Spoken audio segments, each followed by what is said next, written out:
بسم اللہ الرحمن الرحیم۔ السلام علیکم۔ کیپٹل ٹاک میں خوش آمدید۔ پاکستان کے ایک ہمسایہ ملک ایران تک ایک بہت بڑی جنگ جو ہے وہ پہنچنے ہی والی ہے، بلکہ ایران تو اس جنگ کا ایک حصہ بن چکا ہے، لیکن ابھی براہ راست اس جنگ میں شامل نہیں ہوا۔ لیکن اسرائیل کا جو لبنان پر حملہ ہے اور جو حزب اللہ کے سربراہ حسن نصر اللہ کو نشانہ بنایا گیا ہے، دراصل یہ ایران پر حملہ ہے۔ تو ایک بہت بڑی جنگ جو ہے وہ ہمارے ہمسائے میں پہنچ چکی ہے، لیکن ہم کس قسم کے معاملات میں الجھے ہوئے ہیں کہ ہماری جو سپریم کورٹ کے معزز جج صاحبان ہیں وہ ایک دوسرے کے خلاف روزانہ ایک خط میڈیا کو جاری ہوتا ہے، اس پر میڈیا میں تبصرے ہوتے ہیں، اور ہمارے جو ایک صوبے کے چیف منسٹر ہیں علی مین گنڈا پور صاحب، وہ کہتے ہیں کہ اگر ہم پر گولی چلائی گئی تو ہم بھی اس کا جواب گولی سے دیں گے۔ اور سب سے اہم بات یہ ہے کہ حکومت جو ہے اس کو ایک ہمسائے میں آنے والی ایک بہت بڑی جنگ کے بارے میں زیادہ فکر نہیں ہے، ان کو یہ فکر ہے کہ پارلیمنٹ کا جو اجلاس ہونے والا ہے اس میں ایک نئی آئینی ترمیم کو کیسے منظور کروایا جائے۔ تو یہ معاملات ہیں، اور پارلیمنٹ کا اجلاس اب بلایا جانے والا ہے، کیا حکومت اس میں اپنی آئینی ترمیم منظور کروا لے گی؟ آج بلاول بھٹو زرداری صاحب نے اس حوالے سے بڑی اہم باتیں کی ہیں۔ تو آج ہم نے اپنے پروگرام میں دعوت دی ہے جناب بیرسٹر گور علی خان صاحب کو، جو پاکستان تحریک انصاف کے چیئرمین ہیں۔ بیرسٹر صاحب، بہت سے معاملات ہیں، آپ سے میں نے ان پہ بات کرنی ہے، لیکن اگر آپ برا نہ منائیں تو میں سب سے پہلے آپ سے یہ پوچھنا چاہوں گا کہ ہر دوسرے تیسرے ہفتے آپ کے خلاف ایک خبر چلتی ہے کہ بیرسٹر صاحب کو پاکستان تحریک انصاف کی سربراہی سے فارغ کیا جا رہا ہے۔ آج بھی دوپہر کو خبر چل رہی تھی، میرے سامنے بھی کچھ رپورٹرز ایک دوسرے سے کہہ رہے ہیں بیرسٹر صاحب کی چھٹی ہونے والی ہے، او خان صاحب نے کہہ دیا ہے۔ وہ تو پھر جب خان صاحب کے قریب جو لوگ ہیں وہ جب ان کا بیان جاری کرتے ہیں تو اس میں صورتحال کچھ اور ہوتی ہے۔ یہ خبر آپ کی پارٹی کے اندر سے چلتی ہے یا کوئی باہر سے چلاتا ہے؟ میر صاحب تھینک یو۔ سب سے پہلی بات تو یہ ہے کہ پارٹی کی چیئرمین شپ میرے پاس خان صاحب کی امانت ہے، اور میں نے کہا اس وقت تک رہوں گا جب تک خان صاحب کا اعتماد ہے اور جب تک وہ اندر ہے۔ اس کے ہر جو فیصلہ ہوتا ہے وہ ہمیں قبول ہے، جس وقت بھی وہ کر دے۔ لیکن یہ ساری جو خبریں جس طریقے سے آج مجھے بھی بڑا افسوس کے ساتھ کہنا پڑتا ہے کہ آج ہمیں ایکسپلینیشن دینی پڑی اور ہمیں انفارمیشن سیکرٹری صاحب نے اسٹیٹمنٹ دینی پڑی میرے بارے میں جو خبر چل رہی تھی، اور علی امین صاحب گنڈا پور کے بارے میں کہ خان صاحب نے اس طرح کے الفاظ کا اظہار کیا ہے۔ یہ روٹین میں کون لوگ کرتے ہیں؟ میر صاحب جس طرح آپ نے فرمایا ہر 2 ہفتے کے بعد ہمارا جو انٹرا پارٹیز الیکشن ہے اس کا کیس فکسڈ ہے 2 تاریخ کے لیے۔ جب ہمارا الیکشن قریب آ جاتا ہے، کوئی بات آ جاتی ہے، تو لوگ یہ امپریشن دینے کے لیے کہ اب اس کا جو سرٹیفکیٹ ہے یا اس کا دستخط ہے یا اس کا اسٹیٹس ہے اس کو ڈسپیوٹ کرو۔ ہمارا انٹرا پارٹیز الیکشن کا کیس الیکشن کمیشن میں پرسوں لگا ہوا ہے، اچھا 2 تاریخ کے لیے لگا ہوا ہے۔ تو یہ خبریں جب آپ کے خلاف افواہ پھیلتی ہے تو اس کیس پہ کیا اثر پڑتا ہے؟ اس پہ کیس پہ اثر پڑتا ہے کہ اگر چیئرمین، اس کی ریزن یہ ہے کہ سپریم کورٹ نے ایک ججمنٹ دی ہے اور ہمیں کہا ہے کہ آپ نے پارٹی چلانی ہے 2019 کی کنسٹیٹیوشن کے مطابق، اور اس کنسٹیٹیوشن کے مطابق چیئرمین اگر ریزائن بھی کرے تو کوئی اور بندہ اپوائنٹ نہیں ہو سکتا، اور اگر یہ پارٹی وداؤٹ چیئرمین رہے گی تو ہمیں کچھ بھی نہیں ملے گا، نہ ریزرو سیٹیں ملے گی، نہ سرٹیفکیٹ ملے گا، نہ ہمارے۔ تو یہ کوشش یہ کی جا رہی ہوتی ہے کہ کوئی ایسی افواہ پھیلاؤ، لوگوں کو توجہ ہٹاؤ۔ ہم جب سیلیبریٹ کر رہے ہوتے ہیں کہ اگر ہم پروٹیسٹ بھی کرے، پارٹی کا کوئی اور کام کرے، اس کی ایک اچھا کریڈٹ لینے کی کوشش کرے، تو آل آف اے سڈن کوئی نیگیٹو بات لوگ شروع کرتے ہیں جس کے لیے ایکسپلینیشن دینے پڑتی ہے۔ تو یہ وہ ڈس انفارمیشن ہے جو آپ نے خود دیکھا ہوگا کہ سارے ایون آج بھی جتنی خبریں چلی وہ کہتے ہیں ذرائع۔ کسی جرنلسٹ نے نہیں کہا کہ میں نے سنا ہے خان صاحب نے یہ کہا ہے، اور ہمیں اس کی ایکسپلینیشن دینے پڑی۔ تو یہ جب بھی ذرائع کے حوالے سے خبر آتی ہے تو ہم ذرا خبردار ہو جائیں۔ یہ خبردار ہونا چاہیے کہ کون ذرائع۔ اچھا، اب یہ بتائیں کہ ایک تو اسٹیٹمنٹ ایسا ہے جس پر بڑی بات ہو رہی ہے، اور وہ تو ذرائع سے نہیں آیا، وہ تو براہ راست خود علی مین گنڈا پور صاحب نے دیا۔ پورا اسٹیٹمنٹ تو میں نہیں چلا سکتا، لیکن کچھ اس کا حصے میں چاہوں گا کہ تحریک انصاف کے چیئرمین کے سامنے چلائے جائیں اور ان سے پوچھا جائے کہ آپ کا اس کے بارے میں کیا خیال ہے؟ اگر کوئی گولی برسائے گا اس پہ گولی برسائی جائے گی، تم ایک گولی چلاؤ گے ہم 10 چلائیں گے۔ کوئی یہ سمجھتا ہے کہ وہ ہمیں مارے گا تو پھر مرنے کے لیے تیار رہے۔ یہ میرا واضح پیغام ہے، انقلاب کا اعلان کر رہا ہوں۔ پنجاب پولیس کو میں دوبارہ وارننگ دے رہا ہوں، اس دن تو میں نے چھوڑ دیا ہے تم لوگوں کو، تو اگلی دفعہ اگر تم ہتھے چڑھو گے خدا کی قسم میں تمہیں چھوڑوں گا نہیں۔ میں وزیر اعلیٰ ہوں اس صوبے کا، جب میں موو کروں گا تو میرے راستے میں اگر کوئی رکاوٹ ڈالے گا تو اس کے لیے اگر میرے پاس کوئی مشینری ہے تو میں ڈنکے کی چوٹ پہ استعمال کروں گا، کسی کا باپ بھی مجھے نہیں روک سکتا۔ بیرسٹر گور صاحب، سیاست میں اختلاف جو ہے وہ ہوتا رہتا ہے، لیکن یہ جب کوئی چیف منسٹر کہہ دے کہ میں گولی کا جواب گولی سے دوں گا، ایک کے مقابلے میں 10 گولیاں چلاؤں گا، تو اس کا مطلب ہے اب وائلنس کو پروموٹ کر رہے ہیں۔ میر صاحب، ہم وائلنس کو کسی صورت نہ پروموٹ کریں گے، اور یہ پولیٹیکل سٹیٹمنٹس ہوتی ہے۔ علی امین صاحب جو ہے وہ ایک عوامی وزیر اعلیٰ ہے، وزیر اعلیٰ بھی ہے، لیکن ایک پولیٹیکل پارٹی کے پریزیڈنٹ بھی ہے اس پراونس کے، وہ لوگوں کی نمائندگی کرتے ہیں۔ کوشش کرنی چاہیے کہ سچویشن کنٹرول ہو، اور بارہا اس کے لیے ہم نے ہمیشہ یہ اعلان کیا کہ ہمارا پروٹیسٹ ہوگا، راستہ ہمیں بتاؤ، ٹائمنگ ہمیں بتاؤ، یہ پرامن ہوگا، صرف پاکستان کے جھنڈے آپ کے خیال میں پاکستان تحریک انصاف کے جھنڈے ہوں گے۔ آپ کے خیال میں انہوں نے صحیح سٹیٹمنٹ دیا ہے؟ میں یہ کہہ رہا ہوں میر صاحب کہ آپ یہ دیکھیں پولیس نے اس پہ کیا کیا۔ آپ یہ دیکھو، وہ عورتوں میں آپ نے دیکھا 82 ایئرز کی ایک بوڑھی کو بھی نامنیٹ کر کے اس کو ڈالا گیا، اس میں یہ اکیوزڈ میں ڈالا گیا، لوگوں پہ لائیو بلٹ چلائی گئی۔ ہم گارنٹی کر کے کہتے ہیں کہ اگر اجازت ہمیں ملتی، ہمیں وہاں تک جانے دیتا، تو ہم یہ ثابت کرنا چاہتے ہیں کہ کس قدر پرامن طریقے سے یہ لوگ آتے ہیں اور کس طریقے پرامن طریقے سے یہ لوگ جاتے ہیں۔ آپ ہماری ٹولیاں دیکھیں، ان ٹولیوں میں زیادہ تر آپ کو ملے گی وہ عورتیں ہیں، بچے ہیں اور فیملیز آئی ہے۔ اگر 82 ایئرز اولڈ وومن اس میں شرکت کر رہی ہے، تو ہم یہ ثابت کرنا چاہتے ہیں، ان کو بتانا چاہتے ہیں، عوام کو بتانا چاہتے ہیں کہ 27 سال سٹرگل خان صاحب نے کی ہے، اس کا نام تحریک انصاف رکھا ہے۔ تو ہم تو جب آئے ہیں تو ہم چاہتے ہیں کہ وہ جو وائلنس ہے وہ پروموٹ نہ ہو، بلکہ ایک اچھا میسج عوام کو جائے، اس کے لیے نکلے ہوئے۔ لیکن آج جو خان صاحب نے یہ ایک سٹیٹمنٹ جاری کیا جی، ان کے بہاف پہ پارٹی نے ایک سٹیٹمنٹ جاری کیا، آپ نے بھی دیکھا ہوگا، تو اس میں خان صاحب نے کہا علی امین گنڈا پور نے بڑا زبردست بیان دیا ہے، اس کے بیان کی مکمل تائید کرتا ہوں۔ جس معاشرے سے انصاف اٹھ جاتا ہے تو پھر معاملہ انقلاب کی جانب جاتا ہے۔ میری بیوی 15 ماہ سے جیل میں ہے، کسی کے دل میں جیل جانے کا ڈر نہیں ہونا چاہیے۔ جیل مجھے نہیں توڑ سکی تو آپ نے بھی نہیں گھبرانا۔ ہم 2 اکتوبر کو میاں والی، فیصل آباد اور بہاولپور میں، 4 اکتوبر کو اسلام آباد میں، اور 5 اکتوبر کو لاہور میں مینار پاکستان میں احتجاج کریں گے۔ تو 4 اکتوبر کو ڈی چوک میں احتجاج کی کال دے دیا جی عمران خان صاحب نے، اور علی امین گنڈا پور سے کہا کہ تم 4 اکتوبر کو ڈی چوک اسلام آباد میں بھی جاؤ گے۔ تو بیرسٹر صاحب، خان صاحب نے تو انڈورس کر دیا علی امین گنڈا پور کو، تو پھر آپ کے پاس تو کوئی چارہ کار نہیں ہے؟ نہیں میر صاحب، ہم جو احتجاج کا پورا ایک پلان دیتے ہیں، احتجاج کا پلان کا ہرگز یہ مطلب نہیں ہے کہ ہم چڑھائی کر رہے ہیں، ہم لوگوں سے لڑا رہے ہیں، صبح کو ساتھ لڑا رہے ہیں۔ آپ یہ ہمیں اجازت دیں۔ فار انسٹنس، ہم نے اجازت مانگی کہ ہم نے جلسہ کرنا ہے، 22 کا جلسہ نہیں ہوا، 8 کو جلسہ ہونا تھا۔ جلسہ اگر 7 کے بجائے 8:30 بجے ختم ہونا، تو کیا دہشت گردی کے مقدمے ہونے چاہیے تھے؟ لاہور میں ایگزیکٹلی 6 بجے کہا، پیچھے پولیس آئی کہ جلسہ اس وقت بند کرو۔ کیا یہ کوئی مووی ہے جو چل رہی ہے کہ 3 گھنٹے کے بعد آپ کہیں ٹرن اپ اور آپ چلے جائیں؟ کچھ نہ کچھ تو یہ وشن دکھائے۔ آپ اگر لوگوں کو اس نہج پہ لے کے جائیں گے تو لوگ پروٹیسٹ پہ کیا یہ درست ہے؟ کیا یہ درست ہے کہ سیٹرڈے والے دن علی امین گنڈا پور صاحب جب لاہور جانے کی کوشش کر رہے تھے تو آپ نے ان کو کال کر کے کہا کہ آپ واپس چلے جائیں؟ نہیں، لاہور جانے کی تو کوشش، لاہور تو وہ آئے تھے، لاہور میں تو نہیں، یہ جو پرسوں احتجاج ہو رہا تھا، نہیں، پرسوں جو احتجاج ہو رہا تھا، دیکھیں ان سے میری بات ہوئی ہے، ضرور میری بات ہوئی ہے، لیکن پروٹیسٹ کا تو ہم نے ایک ٹائم رکھا ہوا تھا، اور پروٹیسٹ کا ٹائم یہی تھا، ڈارک تک تھا، ایوننگ تک تھا۔ تو جب وہ ٹائم ختم ہو گیا تو آپ نے کال کر کے ٹائم ختم ہو گیا، یہ ہے تو وہ ٹائم سے آئے تھے اور اس کے مطابق پنڈی آنے کی کوشش، پنڈی آنے کی تھی، تو وہ کبھی اس طرح نہیں آپ نے پہلے کوئی ایسی سٹیٹمنٹ دی ہے، نہ کبھی کسی کو کہا ہے کہ وہاں، لیکن ایک جو بات کرنے والی وہ یہ کہ اگر ایک وزیر اعلیٰ آ رہا ہے، پہلے بھی تو ہوئے نا، آپ شہباز شریف صاحب کی مثال اٹھا لیں کہ جب آپ کا گورنر رول لگا اور ادھر ابتیار چودھری کے لیے تھی، تو آپ ان کو کہیں کہ آپ کس کو ساتھ نہیں لے کے آئے، اور پنڈی میں پہلے آ کر کے انہوں نے پڑاؤ ڈالا اور کرین وغیرہ لے کر کے آگے چڑھائی کرنے کی کوشش کی۔ اس طریقے سے یہ ایک وزیر اعلیٰ آ رہا ہے، اس کے ساتھ لوگ ہیں، پرامن طریقے سے آ رہا ہے، اس کے ساتھ سارے MPs بھی آ رہے ہیں، ان کے ساتھ سارے منسٹر آ رہے ہیں، کیا ان سے یہ توقع کر سکتے ہیں کہ وہ آ کر کے چڑھائی کر رہے ہیں؟ وہ تو اپنے جلسے کے لیے، اپنے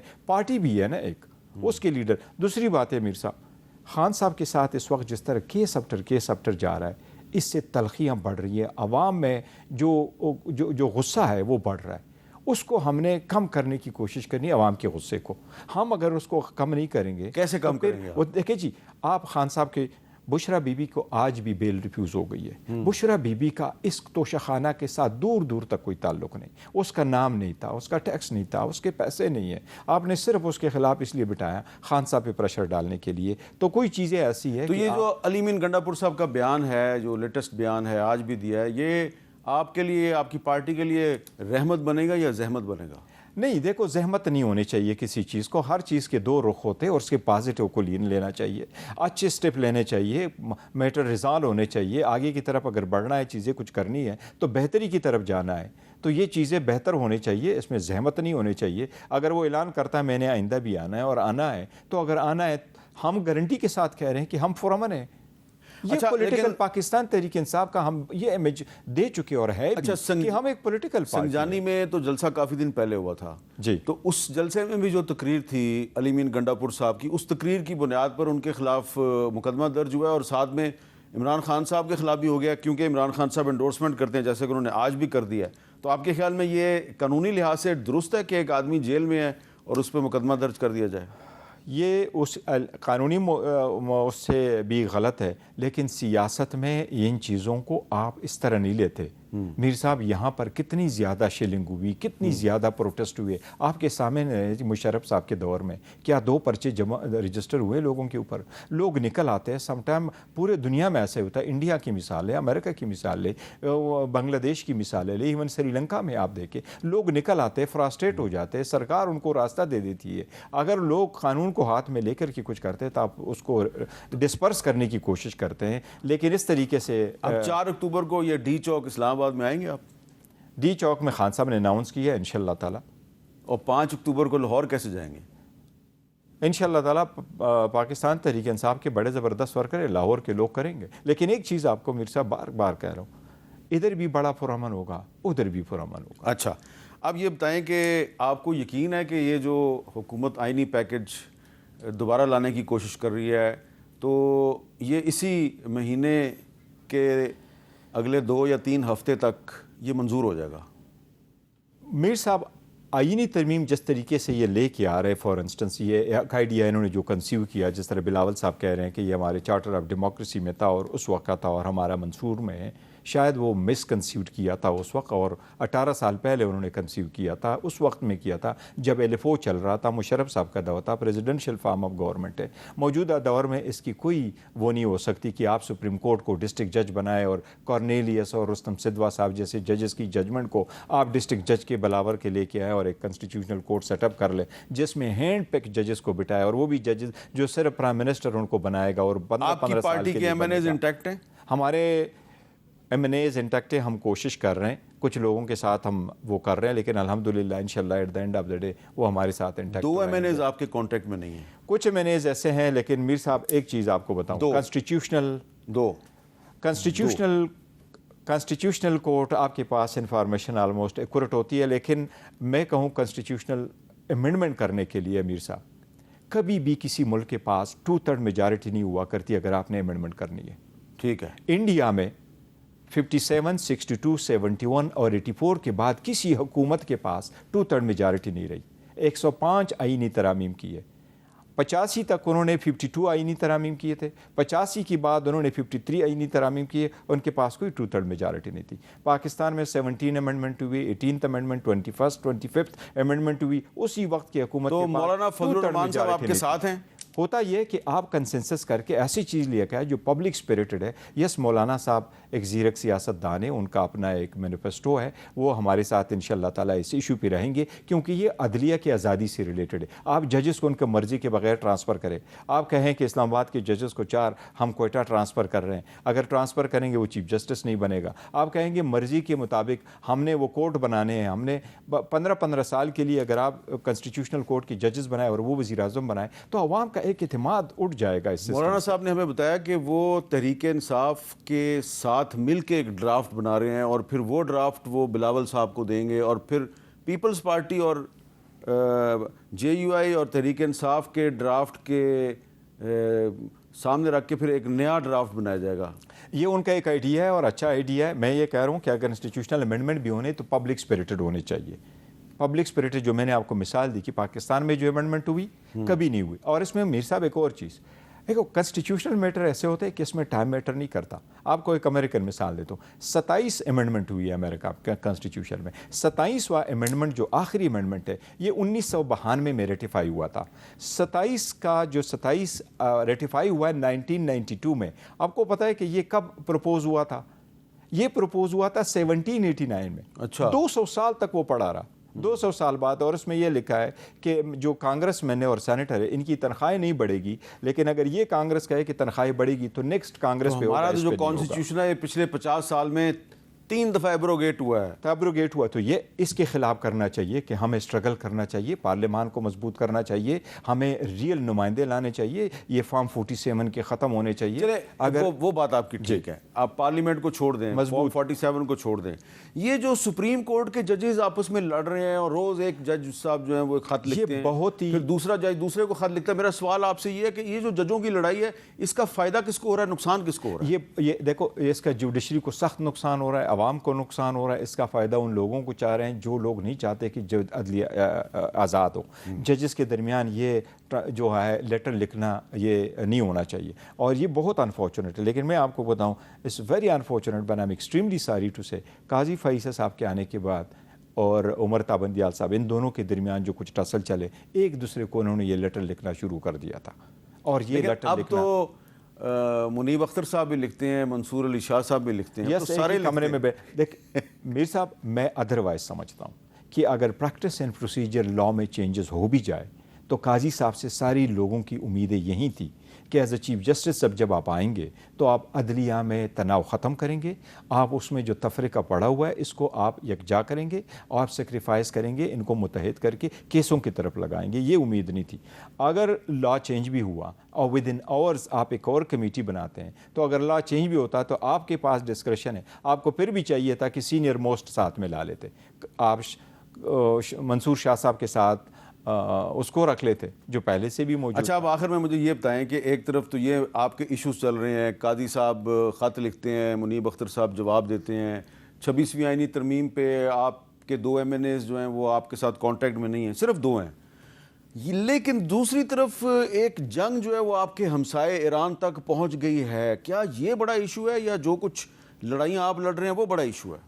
دیکھو, ہر ملک کے اپنے سرکمسٹانسز ہے, اور انٹرنیشنلی اور ہمارے ملک کے لیے یہ بہت بڑا اہم ایشو ہے. یہ مسلم دنیا کا ایک سیکنڈ لیڈر ہے جو حسن عسکری صاحب کی ڈیتھ ہوئی ہے, شہادت سے حسن نصر اللہ صاحب کی ڈیتھ ہوئی ہے. یہ ایک شہادت ہے.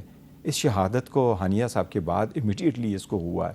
دیٹ مینس کہ ایک ملک یہاں تک ڈٹرمنڈ ہے, اپنی مرضی سے وار شروع کرتا ہے, اپنی مرضی سے ختم کرتا ہے. UN کی رپورٹ ہے کہ غزہ میں اتنی تباہی ہوئی ہے کہ اگر وہ ڈبری کو جو ملبہ وہاں پڑا ہوا اس کو ہٹائیں تو 15 سے 20 سال اس ملبے ہٹانے میں لگے گا.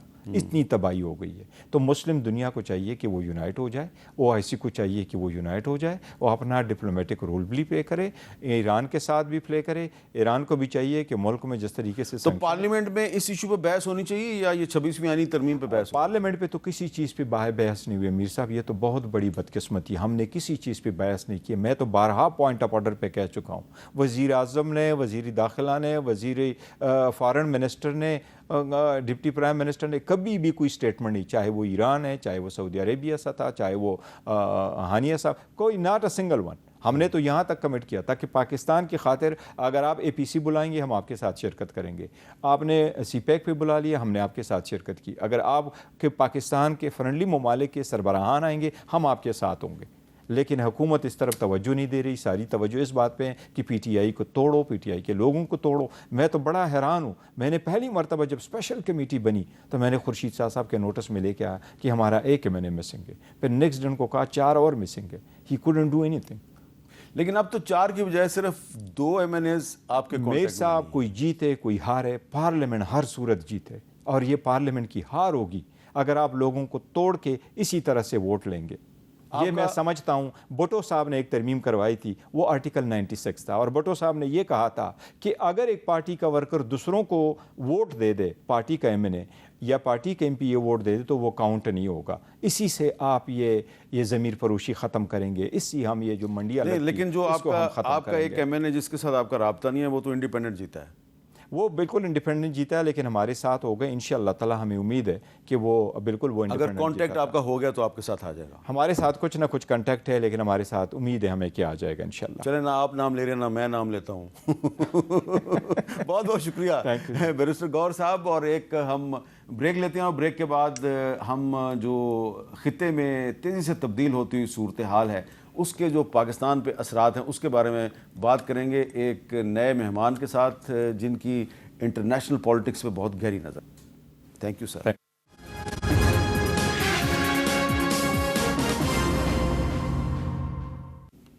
کیپٹل ٹاک میں دوبارہ خوش آمدید. اور اب ہم بات کریں گے ایک ایسی شخصیت سے جنہوں نے ابھی صرف چند دن پہلے پچھلے ہی ہفتے ماسکو میں جو برکس کانفرنس ہے اس میں پاکستان کی نمائندگی کی. اب یہ بڑی عجیب بات ہے کہ برکس جو ہے وہ ایک بہت بڑی ایک عالمی تنظیم ہے جس کا پاکستان ممبر ہی نہیں ہے, لیکن پاکستان سے اس شخصیت کو اس کانفرنس میں کی نوٹ سپیچ کے لیے بلایا گیا اور ان کا نام ہے مشاہد حسین سید صاحب. اور جب وہ ماسکو میں موجود تھے تو پوری دنیا میں بہت سی اہم ڈیولپمنٹس ہو رہی تھی. بہت بہت شکریہ مشاہد صاحب. سب سے پہلے تو یہ بتائیں کہ یہ برکس کا تو پاکستان ممبر ہی نہیں ہے, اس میں تو ہے Brazil, Russia, India, China, South Africa, تو آپ کو کیسے انہوں نے بلا لیا؟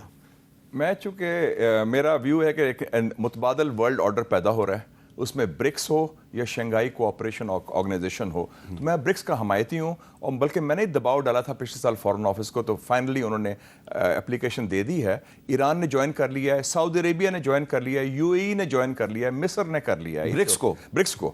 تو ہم پیچھے رہ گئے ہیں, اب ہم اپلائی کر دیا. اچھا, ہم نے بھی اپلائی کر دیا. کیوں میں کھڑے ہیں تو میں ذرا دھکا دینے کی کوشش کر رہا ہوں ذاتی طور پر. مجھے as a personal capacity invite کیا تھا رشیا کی طرف سے اور چائنا کی طرف سے. اچھا, اب یہ بتائیں کہ رشیا اور چائنا وہ چند دنیا کے ممالک ہیں جو کہ ایران کے ساتھ بھی ان کے اچھے تعلقات ہیں اور انہوں نے برکس میں اس کو شامل بھی کر لیا ہے, اور یہ وہ دنیا کے چند ممالک ہیں جو کہ حزب اللہ کو ٹیررسٹ نہیں سمجھتے. بالکل نہیں سمجھتے. ٹھیک ہے, اب یہ بتائیں کہ حزب اللہ کے سربراہ حسن نصر اللہ صاحب کو بیروت میں ٹارگٹ کیا گیا, اس سے پہلے اسماعیل ہانیہ صاحب کو تہران میں ٹارگٹ کیا گیا.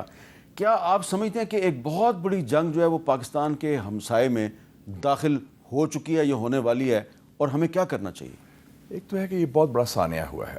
سید حسن نصر اللہ صاحب میں سمجھتا ہوں ایک مجاہد تھے اور ایک حریت پسند, اور یہ مسلم امہ کے لیے, مسلم دنیا کے لیے پچھلے 50 سالوں میں کنگ فیصل شہید کے بعد, جو سعودی عربیہ کے عظیم رہنما تھے جنہوں نے اسلامک کانفرنس بھی کرائی تھی بھٹو صاحب سے مل کے 1974 میں, اور 73 کی جنگ میں تیل بند کر دیا تھا امریکہ کو کہ بطور سزا کہ آپ اسرائیل کے حمایتی ہیں, اس کے بعد یہ سب سے بڑا سانحہ ہے. اور دوسری بات یہ ہے کہ یہ اسرائیل کو ویسے مہنگا پڑے گا, کیونکہ اب ہماری زندگی میں امن نہیں اس خطے میں آئے گا. فلسطینی قوم بھی تیار ہے, لبنانی قوم بھی ہے مزاحمت کے لیے پوری طرح, اور اس میں سمجھتا ہوں ایک اور خلیج بھی آ گئی ہے مغرب کی اور مسلمانوں کی, کیونکہ اس کے پیچھے امریکہ بھی میں سمجھتا ہوں کہ ان کی امریکہ جو ہے وہ جنرل قاسم سلیمانی کو تو ٹارگٹ کرنے میں براہ راست ملوث تھا, لیکن اس میں کیا ایویڈنس ہے کہ حسن نصر اللہ کی شہادت میں بھی اس کا کردار ہے؟ میں سمجھتا ہوں کہ امریکہ میں بھی ایک قسم کا اس وقت ایک ہائیبرڈ سسٹم چل رہا ہے. اچھا, میرے خیال میں شاید پاکستانی ماڈل ان کو پسند آ گیا ہے, انہوں نے امپورٹ کر لیا. دیکھیں نا, بائیڈن کو نکالا ہے انہوں نے سافٹ کو کے ذریعے, کو ہوا ہے باقاعدہ, آپ کو بتا دوں. اچھا, بائیڈن کو نکال دیا ہے. ہاں, بائیڈن فارغ ہو گیا. سافٹ کو کیا ہے American security establishment, democratic party نے, کیونکہ ان کو خوف ہے کہ ایک ٹرمپ نہ واپس آ جائے. اچھا, تو ٹرمپ کی مخالفت میں, اس خوف میں, اچھا وہ وہاں پہ ٹرمپ کو روکنے کی کوشش کر رہی ہے سیکورٹی اسٹیبلشمنٹ. ہاں جی, CIA, پینٹاگون, ڈیموکریٹک پارٹی اور جتنے بھی. جو آپ کا کیا خیال ہے کہ وہ ٹرمپ کو روک لیں گے؟ نہیں, فی الحال تو ناکام ہے. اچھا, کیونکہ ٹرمپ کی بہت سپورٹ. آپ امریکہ کی بات کریں یا کسی اور جگہ کی بات؟ میں تو امریکہ کی بات کر رہا ہوں, میں بہت دور بات کر رہا ہوں, میں بہت دور بات کر رہا ہوں. تو وہ اس حوالے سے یہ ایک بڑی واضح ہو گیا کہ اس وقت Trump, Biden is an acting president, acting in the sense جو ایکٹنگ کرتا ہے, حکومت چلا رہی ہے ان کی CIA اور پینٹاگون اور اسٹیٹ ڈپارٹمنٹ کا اسپوکس. آپ نے کہا کہ حسن نصر اللہ کی شہادت اسرائیل کو بڑی مہنگی پڑے گی. دیکھیں, جنرل قاسم سلیمانی شہید ہوئے, اسماعیل ہانیہ کو ایران میں ٹارگٹ کیا گیا, حسن نصر اللہ کو بھی شہید کر دیا گیا. میں بھی کہوں گا کہ جی یہ بڑا مہنگا پڑے گا اسرائیل کو, لیکن گراؤنڈ ریالٹی تو یہ ہے کہ اسرائیل ایک ایک کر کے اپنے تمام دشمنوں کو راستے سے ہٹاتا جا رہا ہے. میر صاحب, آپ خود اسٹوڈنٹ ہیں ہسٹری کے. 1988 میں ابو جہاد جو لیڈر تھا, نمبر 2 تھا یاسر عرفات کو, اس کو ٹیونس جا کے شہید کیا. اس کے بعد میں عرفات صاحب کو ملا تھا ٹیونس جا کے, اور میں نے ان کا گھر بھی دیکھا جہاں اسرائیلی بائی سمندر سے آئے تھے. PLO الفتح ختم ہوا 1988. 1992 میں سید عباس موسوی حزب اللہ کے لیڈر تھے, ان کو راکٹ سے مارا تھا انہوں نے, ہیلی کاپٹر سے 1992 میں. اس کے بعد ایک 31 سال کا نوجوان تھا, اس کا نام تھا سید حسن نصر اللہ, وہ بن گیا. ٹھیک ہے جی. 2004 میں شیخ احمد یاسین, ان کو جو حماس کے لیڈر, ان کو بھی ہیلی کاپٹر سے مارا. یہ 3 کلنگز کی ہیں اسرائیلی اسٹیٹ ٹیررزم نے. کیا اس سے یہ ختم ہوئی یہ موومنٹ؟ یہ ایک آئیڈیا ہے جو دلوں میں ہے, یہ ختم نہیں ہو سکتا. یہ تو جدوجہد, آپ برہان مظفر وانی کو شہید کر کے کشمیری جدوجہد ختم کر سکتے ہیں آپ؟ یہ تو بڑی اہم خیالی ہے. اب اسرائیل کو اس لیے مہنگا پڑے گا کہ یہ نہ ختم ہونے والی جنگ شروع ہو گئی ہے اس خطے میں, یہ ختم نہیں ہو. یہ جنگ جو ہے اگر ایران تک پھیلتی ہے تو یہ ایران سے پاکستان تک آئے گی یا نہیں آئے گی؟ نہیں, میں سمجھتا ہوں کہ ایران بڑا ہوشیاری سے کم کر رہا ہے. اس وقت انہوں نے ٹریپ لے کیا ہے, امریکنوں نے اور اسرائیل نے, جو صدام کو پھنسایا تھا کہ تم جنگ کر دو. جنگ سے ان کا چاہیں گے کہ ایران کا 1990 والی بات, ہمیں 1990 والا, جب یہ نا وہ ان کی ایمبیسڈر ملی تھی گلسپی 26 جولائی, جب اسلم بیگ صاحب بھی کہتے تھے کہ وہ صدام حسین مسلمانوں کا ہیرو ہے. ایگزیکٹلی. تو وہ صدام کو غلط فہمی ہوگی, وہ ٹریپ میں آ گیا. ایران کو یہ پتہ ہے کہ جنگ نہیں کرنی, کیونکہ 30,000 امریکن فوج اس وقت مشرقی وسطیٰ میں ہے. Aircraft carrier Roosevelt, Ford ادھر موجود ہیں. اسرائیل وہ چاہتے ہیں کہ اس اسلامی انقلاب کا تیا پانچا کریں. وہ ٹریپ میں نہیں آئیں گے ایرانی ہیں, میرا نہیں خیال کہ آئیں گے, اور وہ حکمت سے کام. اگر وہ ٹریپ میں نہیں آئیں گے تو اسرائیل جو ہے وہ باری باری کبھی تہران میں, کبھی بیروت میں, کبھی بغداد میں. اسرائیل از آؤٹ نمبرڈ, چھوٹی سی ایک انکلیو بن گیا ہے, اس کے ارد گرد سارے اس کے دشمن ہیں. کتنے لوگ ماریں گے؟ لیکن اس وقت تو دیکھیں مشاہد صاحب, آپ مانیں کہ اس وقت تو اسرائیل مار رہا ہے. یہ میں سمجھتا ہوں کہ یہ ایک بہت بڑا سانحہ ہوا ہے. اس لیے میں نے کہا کہ 50 سالوں میں بہت بڑا سانحہ ہوا ہے. ایک قسم کا سمجھ لیں کہ ان کا 71 ہوا ہے, 1971 جو سانحہ ہوا تھا کہ اتنا سخت ہوا ہے. لیکن پاکستان کا بھی ہم نے کیا کیا تھا, بوم بھی بنایا, ہم نے ریکور بھی کیا. لیکن پاکستان میں اور لبنان میں بہت فرق ہے. نہیں, میں بات کر رہا ہوں اوور آل جو ایکسس آف ریزسٹنس ہے. اچھا, ایکسس آف ریزسٹنس میں ویسے تو حسن نصر اللہ صاحب نے 2000 میں بھی ساؤتھ لبنان سے اسرائیل کو نکال دیا تھا. آپ خود ادھر موجود تھے, 2006 میں آپ ادھر تھے. 2000 میں نکالا تھا, 2006 میں. یہ واحد عرب لیڈر ہیں شہید جو ہے سید حسن نصر اللہ, جنہوں نے فوجی شکست دی اسرائیل کو. It is a very big thing. اتنی بڑی طاقتیں نہیں کر سکی. اچھا, اب جو ان کی جگہ پہ ان کے نائب آئے ہیں نعیم قاسم صاحب, عبوری سربراہ ہیں حزب اللہ کے. ان کی میں نے کتاب پڑھی ہے, حزب اللہ کافی عرصہ پہلے انہوں نے کتاب لکھی تھی. وہ فدائی حملوں کے بہت بڑے سپورٹر ہیں. بالکل. تو اگر فدائی حملوں سے آپ اسرائیل کو تباہ کر سکتے ہیں, سوسائڈ بامبر کا کیا علاج ہے؟ کوئی علاج ہے؟ اب یہ بھی جو انہوں نے, ٹھیک ہے, لیکن نعیم قاسم صاحب نے سوسائڈ بامبنگ اور فدائی حملے کو ڈفرینشیٹ کیا. نہیں, میں سوسائڈ بامبنگ میں انگریزی میں کہہ رہا ہوں نا. فدائی حملہ تو ہے کہ وہ آپ آزادی کے لیے اپنی جان دینے کو تیار ہوتے ہیں, وہ سوسائڈ بامبنگ نہیں ہے. میں انگریزی کا اس کا ترجمہ کر رہا تھا. اچھا, تو اس میں اصل جو بندہ وہ ہے جو قاسم سلیمانی کا سمدھی ہے, شاید وہ شفیع الدین صاحب وہ جو ہیں ان کا زیادہ چانس. قاسم سلیمانی کا سمدھی یا حسن نصر اللہ کا؟ نہیں, قاسم سلیمانی کا. اچھا, تو قاسم سلیمانی کا سمدھی جو ہے وہ لبنان کی حزب اللہ کا سربراہ بن جائے گا. مسلم امہ تو ایک ہی ہے نا, اس میں تو بھائی چارہ ہے نا, بارڈر, اٹ از بارڈر لیس. تو بارڈرز تو ویسے بنائے, ہم تو کہتے ہیں نا ہمارا کلمہ گو جتنے بھی ہیں وہ ایک ہی ہیں. تو اس سے آپ کو یہ لگتا ہے کہ کہیں لبنان میں دوبارہ خانہ جنگی نہ شروع ہو جائے جیسی کہ پہلے 80s میں ہو سکتی ہے. اسرائیل کروانا چاہے گا. دیکھو, اسرائیل کا اصل میں جو ہے نا حزب اللہ ایک بہانہ ہے, اصل نشانہ ایران ہے. 2 بڑی قوتیں تھیں مسلم ورلڈ کی جو ڈائریکٹلی کنفرنٹ کر رہی تھی اسرائیل کو, ایک عراق اور ایک ایران. عراق کا تو تیا پانچا کر دیا نا انہوں نے 2003 میں, اور تباہ بھی کر دیا, قوت بھی تھی, تیل بھی تھا, سارا کچھ تھا. اور اب یہ ایران, اور اس سے میں سمجھتا ہوں ایک اور چیز ہوگی میر صاحب, 100% شیور ہے کہ Iran will now go for the nuclear bomb. اب وہ کہے گا کہ ہمارا ایک ہی دفاع ہے, we should become a nuclear power. اچھا, آپ کو یاد ہے جو سٹیٹمنٹ دیا تھا گدافی کی بیٹی نے, عائشہ نے, LGS نے, کاش پاکستان کی طرح ہمارے پاس بھی نیوکلیئر بم ہوتا تو میرے والد کا وہ حشر نہ کرتے, یہ انہوں نے کیا تھا. اچھا, یہ اب پاکستان کی طرف آئی گئے ہیں تو اس پہ اب پاکستان کو صورتحال میں کیا کرنا چاہیے اس پہ بات کریں گے مشاہد حسین سید صاحب کے ساتھ ایک وقفے کے بعد.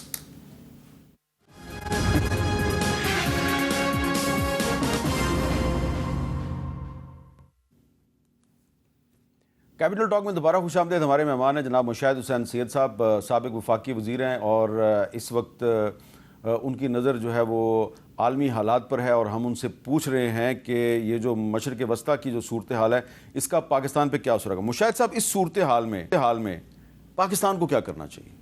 ایک تو یہ بڑی واضح رہے چیز کہ ہماری اس وقت جو موجودہ کشمکش ہے مڈل ایسٹ میں, ہم براہ راست اسٹیک ہولڈر نہیں ہیں. اس وقت وہ 3 پلیئرز ہیں, ایران, اسرائیل اور امریکہ ہمارا. لیکن ہمارے جو تعلق, ہمارا لنک, ہمارے جذبات سارے ہیں. ایک امپورٹنٹ بات جو انڈائریکٹ ہے کہ انڈو اسرائیل ایکسس بن گیا ہے. اچھا, اور آج آپ نے ٹویٹ بھی دیکھی ہے اشوک سوین کی, جو پروفیسر ہے, انہوں نے کہا جو پیجرز بیچے تھے جیسے بم بنے تھے وہ انڈین ایک بندے نے بھیجے تھے, رنزن جوہز, اور اس کے خلاف سرچ وارنٹ ناروے نے ایشو کر دیا آج. اور اس سے پہلے آپ کو یاد ہوگا قطر نے 8 انڈین کی سزائے موت دی تھی کہ یہ اسرائیلی ایجنٹ. لیکن یہ انڈو اسرائیل ایکسس تو بڑا پرانا ہے. جب 1998 میں آپ انفارمیشن منسٹر تھے, پاکستان نے نیوکلیئر دھماکے کرنے کا فیصلہ کیا تھا, تو اس وقت بھی اسرائیل نے پاکستان کی ایٹمی تنصیبات پر حملے کا منصوبہ نہیں بنایا تھا؟ اس کو تو ہم نے کنوے کر دیا تھا ان کو کہ یہ ہمارا جو نیوکلیئر پروگرام ہے, ہمارا جو نیوکلیئر دھماکہ ہے, یہ ساؤتھ ایشیا اسپیسیفک ہے. اس کا مذہب سے کوئی تعلق نہیں. مجھے یاد ہے کہ انڈین جرنل نے مجھے کہا, میں اسپوکس مین تھا, chief spokesman, oh you Pakistanis, you have the Islamic bomb. I said, General, I never realized bombs have religions. Otherwise, India has the vegetarian bomb. تو یہ آپ اس کو کنفرم کریں نا کہ اسرائیل نے 98 میں ہمارے لیکن ہم نے پھر کنوے کیا تھا کہ ہمارا جو نیوکلیئر پروگرام ہے وہ ہندوستان کے حوالے سے ہے, وہ جنوبی ایشیا سے حوالے سے ہے, اور دفاعی ہے. آپ کو یقین ہے کہ آج بھی اسرائیل پاکستان کو اپنے لیے تھریٹ نہیں سمجھتا؟ اس کو نہیں سمجھتا, ناٹ ایٹ آل. نہیں, ہم نے کوئی اقدامات نہیں کیے, لیکن انڈیا سمجھتا ہے. لبنان سے زیادہ اینٹی اسرائیل مظاہرے تو پاکستان میں ہوتے ہیں. نہیں, پاکستان کے عوام کے سینٹیمنٹ تو 80 سال پرانے ہیں. قائد اعظم نے کیوں سٹینڈ لیا تھا فلسطین پر, علامہ اقبال نے کیوں سٹینڈ لیا تھا فلسطین پر. یہ تو ہمارے ڈی این اے کا حصہ ہے, فلسطین اور Kashmir.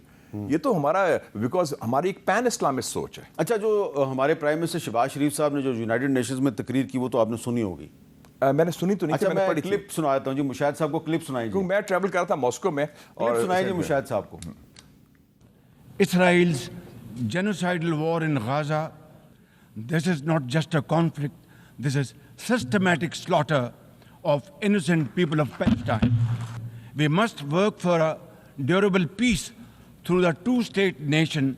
Israel's unrelenting bombing of Lebanon has killed over 500 people. Failure to implement UN resolutions has emboldened Israel.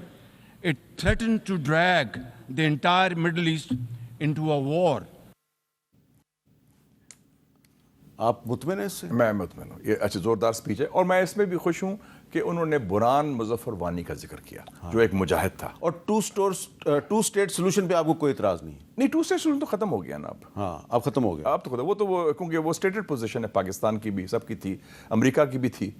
اب تو وہ 2 اسٹیٹ کہاں رہا. اچھا, لیکن وہ تو ایک حفظ ما تقدم آپ کہتے ہیں, وہ پوزیشن لیتے ہیں. لیکن جس طرح جو اسرائیل نے کیا, اسرائیل نے تو کہا نا کہ ہم مانتے ہی نہیں. آپ اسرائیل اس کو نہیں مانتا. اسرائیل کی میں بات کر رہا ہوں. اسرائیل نہیں مانتا. اسرائیل نے خود 2 اسٹیٹ کو پھر ہم کیوں کہتے ہیں 2 اسٹیٹ سولوشن؟ وہ تو ہم نے ایک روایتی پوزیشن میں لی ہوئی ہے. اچھا, یہ بتائیں کہ جو یو این میں جو بھارت کے وزیر خارجہ ہیں, انہوں نے آزاد کشمیر کا ذکر کیا, اس کو ہمیں سیریس لینے کی ضرورت ہے؟ میرے خیال میں سیریس لینا چاہیے. اچھا, کیونکہ ان کی جو میں اس دفعہ سپیچ میں نے دیکھی ہے, اس کے ذرا دھمکی کے مجھے بو آتی ہے, اور اس میں جہریانہ بو آتی ہے.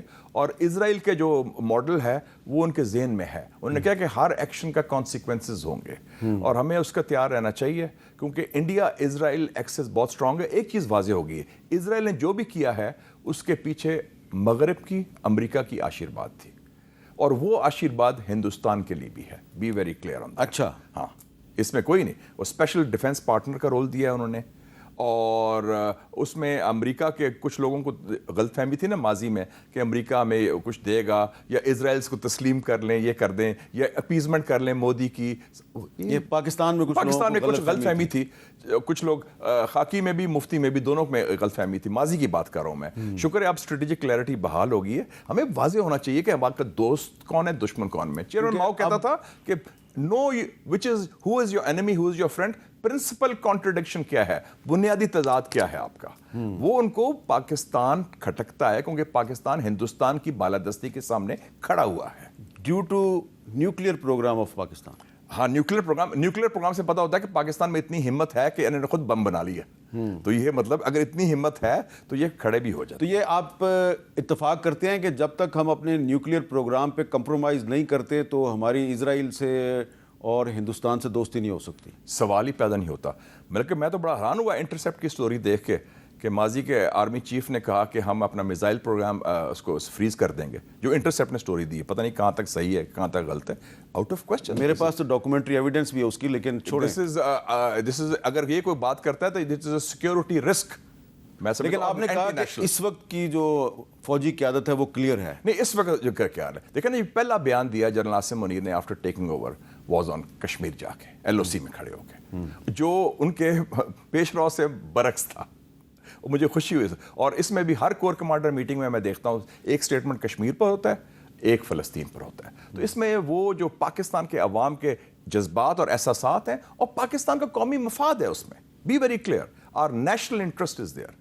نیشنل انٹرسٹ اپیزمنٹ کے ساتھ نہیں ہے یا ڈر کے ہاتھ ڈرنے کے جی وہ اسرائیل کو یا امریکہ کو خوف زدہ کریں. خوف کا خاتمہ کریں. بالکل ٹھیک ہے. بہت بہت شکریہ مشاہد حسین سید صاحب ہمارے ساتھ بات کر، اور انہوں نے بہت کھل کے جو مڈل ایسٹ کی جو صورتحال ہے اس کے پاکستان پہ اثرات پہ بات کی ہے، اور انہوں نے یہ بات واضح طور پہ کہی ہے کہ پاکستان کا جو نیوکلیئر پروگرام ہے یہی ہماری سیکورٹی کی ضمانت ہے اور اس پہ ہمیں کوئی کمپرومائز نہیں کرنا چاہیے. اجازت دیجیے. اللہ حافظ.